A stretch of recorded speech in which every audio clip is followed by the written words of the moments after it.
В торжественной обстановке состоялось увольнение в запас военнослужащих осеннего призыва 2024 года, проходивших службу в пограничном управлении ФСБ России по Республике Ингушетия. За время службы пограничники освоили специальные навыки, необходимые для охраны государственной границы, и приобрели практический опыт несения службы в сложных горных условиях.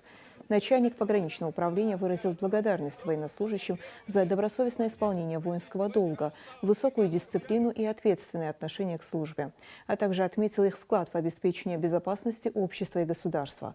Служба на границе – это призвание и образ жизни во имя спокойствия и процветания родной земли.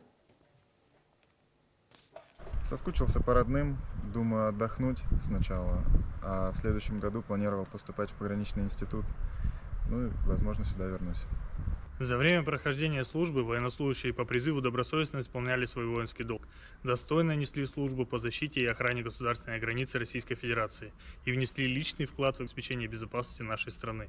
Полученные навыки станут надежным фундаментом для дальнейшего жизненного пути, а полученный в службе опыт будет опорой в жизни и являться источником гордости.